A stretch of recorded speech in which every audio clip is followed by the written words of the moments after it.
Olá, seja muito bem-vindo ao nosso Momento Consulte. Eu me chamo Gilberto Meira, sou consultor jurídico tributário aqui da Consulte e o nosso momento de hoje é dedicado a pontuar algumas importantes alterações havidas na Lei Complementar 214 por conta da recente publicação, no último dia 13 de janeiro, foi sancionada a Lei Complementar 227 e publicada no Diário Oficial do dia 14.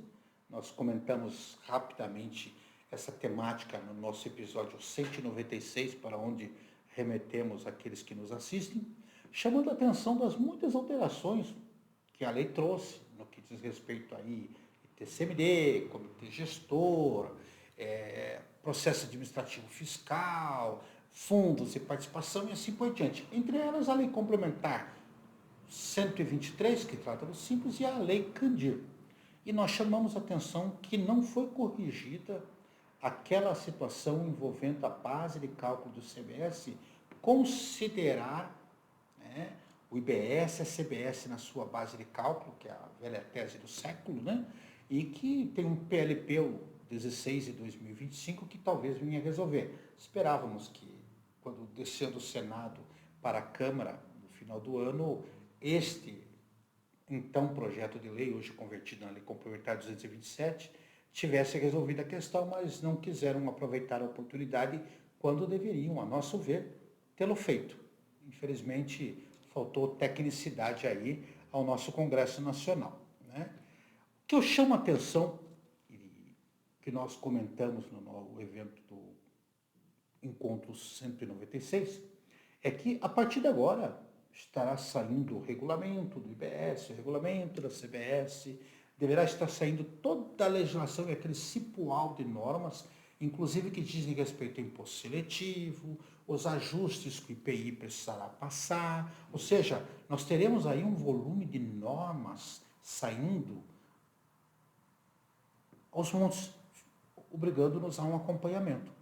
Nesse instante, o que eu chamaria a atenção que é emergencial? No encontro do episódio 196, nós chamamos a atenção de que, tirando alguns poucos detalhes que terão entrado em vigor a posteriori, a Lei Complementar 227 já está em vigor.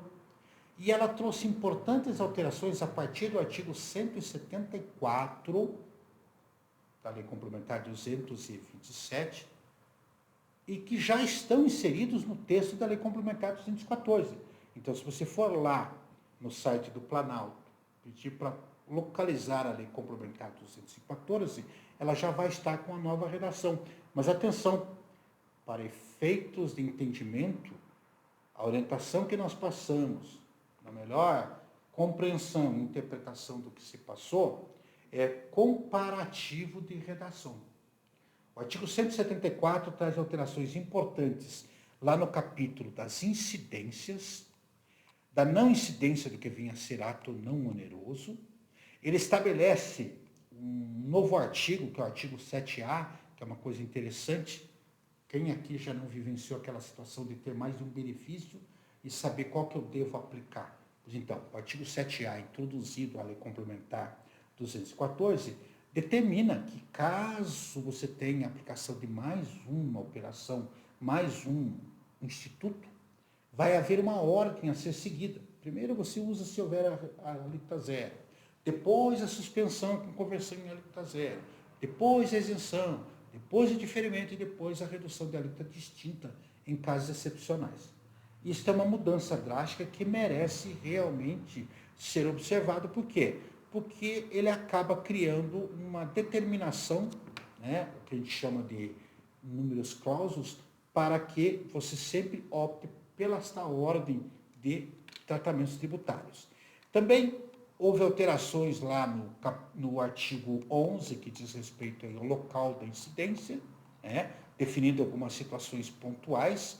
Depois, lá no artigo 22, que diz respeito às solidariedades, responsabilidade, né? Também a questão do contribuinte lá no artigo 26, afetando aí os fundos de investimento imobiliário, os FII, né? Mais à frente, também estabelecendo parágrafos novos para o FIAGRO, o Fundo de Investimento e assim por diante. Situações pontuais quanto à energia elétrica, no que diz respeito ao recolhimento do IBS, lá no artigo 28 e seguintes, né? Lá no 29, com relação já ao pagamento, ele também traz alterações. No 31, trata do split payment, dando uma reestruturação no split payment, até em função aí das novas previsões de prazo de entrada, então tivemos uma reestruturação. A questão da transação do pagamento, né, a vinculação do pagamento com a transação, como é feito hoje com cartão de crédito e cartão de débito, né? E dando sequência aqui, muitas alterações no split payment, inclusive estabelecendo atribuições para o comitê gestor do IBS, que agora com a lei complementar pode ser definitivamente instalada em a Receita Federal, que poderão determinar a utilização de procedimento simplificado, ou seja, eles têm autonomia administrativa, por força do parágrafo 6º, né, do artigo 33 da Lei Complementar 214, na nova redação, para mudar e para simplificar o recolhimento. A isso nós chamamos de princípio, né, de praticabilidade ou praticidade, ou seja, dentro da lei, o Estado brasileiro, o ente público, seja ele comitê gestor, Receita Federal, Estado, município, União, ele pode usar de mecanismos que não firam direitos para flexibilizar o processo no interesse do Estado, né? Isso está em linha com o artigo 37 da Constituição, quando nós falamos aí em possibilidade que o ente público tem de fazer esta mudança, né? A chamada discricionariedade que eles possuem. Também questões de transferências estão aqui tratados, mais algumas informações sobre o documento tributário eletrônico que merecem atenção, a questão das alíquotas incidentes sobre importação, alguns ajustes que foram feitos. Mais à frente, a questão envolvendo procedimentos de exportação, de importação, procedimentos referentes a entradas, a questão de redução de alíquota zero, algumas modificações aí, alguns casos específicos lá no artigo 146 de medicamentos registrados na Anvisa e que merecem atenção. O 149 também muda e os seguintes que dizem respeito, havendo alteração nas reduções lá de alíquota zero. Então vocês vão ver aqueles percentuais de redução de 30, de 70, as listas sofreram algumas adaptações, o que já era perfeitamente ajustado. Trata lá no 182 de arranjos de pagamento, trocas, né, cessões e assim por diante. Diz respeito a perdas de créditos. Lá no artigo 212 fala de situações envolvendo as alíquotas, envolvendo fundo de garantia para situações pontuais, a viabilização de prazos específicos para instituidor e diferentes participantes, inclusive mais curtos, aos participantes de arranjo que liquidem valores diretamente aos credenciados. Aqui, um vínculo ao artigo 214, parágrafo 3º, num primeiro instante, a ideia que nos passa pela cabeça é a possibilidade que nós vamos defendendo aí de que o comprador e o vendedor façam um ajuste, de que o vendedor, quando receba o valor, já receba o valor líquido sem o tributo que vai ser recolhido pelo comprador, para que este possa fazer crédito. Pelo menos isso aqui já está abrindo brecha para que haja essa possibilidade no regulamento, porque todo mundo sabe que os créditos serão vinculados aí, tá, ao efetivo pagamento, né? Também a administração de programas de fidelização, né, por conta aí das figuras que foram criadas como os critérios semelhantes aí ao operador economicamente ativo, né, OA. Também lá nos artigos 253, 260, dizem respeito a algumas alterações quanto a locações, cessão onerosa de bens imóveis. Mais à frente ainda, alguns ajustes, havendo aí um comitê de harmonização das administrações tributárias. Ou seja, vai haver um comitê das administrações dos estados, municípios, junto ao comitê gestor da Receita Federal para unificar, isso está previsto na Lei Complementar 227, senão nós teremos o risco aí de entendimento diverso entre o comitê gestor e o administrador da CBS, que é a Receita Federal. Tá? As questões das consultas aqui também foram estabelecidas a partir do artigo 323A da Lei Complementar 214, dizendo como é feita a consulta, basicamente como vai funcionar a figura da consulta, tanto no comitê gestor quanto na Receita Federal, dando aí condições para que haja essa criação, ou seja, esse comitê de harmonização é basicamente o que seria um novo COSIT ou coisa do gênero, né? Unificado. Né? O novo COSIT é em analogia ao COSIT que responde às receitas em nível federal. Mais à frente, artigos que foram criados para integração de contencioso de IBS, né? Porque aqui já existe realmente essa possibilidade, está na Lei Complementar 214, gente. Tá? Então, estão tratando de uma série de assuntos envolvendo o processo administrativo fiscal. Ou seja, como vocês podem ver, eu não posso me dar ao luxo de verificar apenas e tão somente a Lei Complementar 214 ou só 227. As duas têm que ser analisadas. Também chama atenção lá no artigo 341A, infrações e penalidades relativas ao IBS. Né?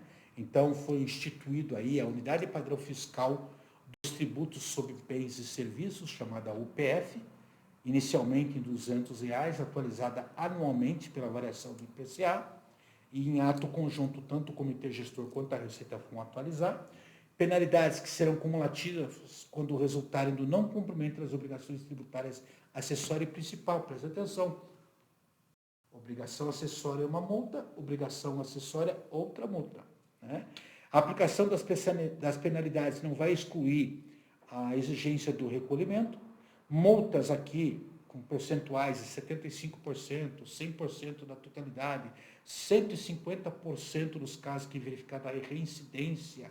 Né? Então, havendo reincidência, havendo dolo, vai haver uma majoração na penalidade. E isso é um capítulo bastante grande que em outro momento nós iremos tratar especificamente nesse instante, apenas chamando a atenção. E vai ainda seguindo mais penalidades. Né? Depois disso, nós tivemos ainda, a partir do artigo 362 e seguintes, os ajustes quanto às alíquotas de referência, né, quanto aos prazos de cumprimento, né, e aí a sequência no que diz respeito a isso, né, a alíquota de referência estadual e municipal, e envolvendo aí também a transição do PIS e da COFINS, que estarão saindo aos poucos, a partir aí de 2027. Né? Também traz alguns ajustes finais com relação à Zona Franca de Manaus, a área de livre comércio, né? Estabelecendo aí um Programa Nacional de Conformidade Tributária, a partir do artigo 471, chamado PNCT, Programa Nacional de Conformidade Tributária, destinado a integrar regimes de conformidade tributária IBS e CBS, com vistas a promover segurança jurídica, previsibilidade, transparência e melhoria de relação entre as administrações tributárias e os contribuintes. Leia-se compliance. Né? Então, 471, os amigos do compliance vão ter aí finalidades específicas entre o 471 e o 47C. 471 até o 471C. Também penalidades específicas para a questão envolvendo o recolhimento via split payment. Uma coisa é penalidade, outra coisa é penalidade por descumprimento, atraso de pagamento, tá? A partir do 471D, né? Vai até o 471F. Depois disso, nós temos aí os ajustes finais que dizem respeito aí a ações do Tribunal de Contas, escolha dos representantes, como serão feitas aí para a participação do Comitê Gestor, que estão em linha com a questão envolvendo a Lei Complementar 227. Né? E, por derradeiro, já chegando ao final das observações, ajustes nos valores orçamentários para o Comitê Gestor. Eu lembro que quem, na realidade, instituiu o Comitê Gestor foi o 214. A 227 ela dá condições de estrutura, por isso que nós vamos achar muitas informações ainda na Lei Complementar 214. E, basicamente, essas alterações partem a partir daí, as alterações afeitas aí às demais leis, Lei Complementar 87, Lei Complementar 123. Então, fica aqui o nosso alerta para as muitas alterações, sugerindo, então, que o teu próximo trabalho agora, de curtíssimo prazo, é fazer um comparativo. Por quê? Isso vai obrigar você a rever conceitos e fazer ajustes em toda a tua planilha de trabalho, tá bom? Havendo dúvidas, havendo comentários, havendo sugestões, temas que você queira que nós venhamos a tratar aqui no nosso Momento Consulte, você já sabe, você pode mandar de duas formas distintas.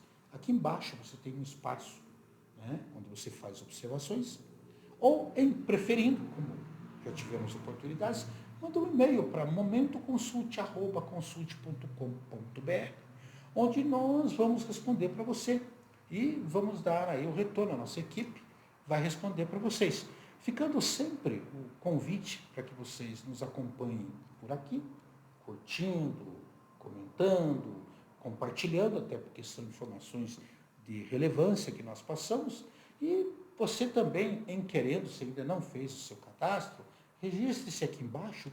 Toda vez que houver um novo episódio do Momento Consulte, você vai receber a informação deste novo episódio para acompanhar a evolução, né? De resto, nos acompanhe nas redes sociais, aqui no YouTube, no Facebook, no LinkedIn, no Instagram, as nossas da Consulte, né? Ou também as nossas particulares. É só procurar como Gilberto Meira e você vai nos localizar no Instagram, Facebook, né? E também no LinkedIn, onde nós publicamos em nome da nossa querida Consulte. Certo, gente? Bom, esperando termos chamado a atenção para essa preocupação imediata, nós esperamos vê-los numa próxima oportunidade, trazendo novos temas, desdobrando essas informações e, aos poucos, tentando entender com mais detalhamento essas alterações que hoje foram chamadas de maneira genérica, só para você saber que você precisa fazer uma revisão, que é para mim o primeiro passo, né? E depois nós iremos comentando pontualmente o que essas alterações representam, tá bom? Gente, até uma próxima. Tchau!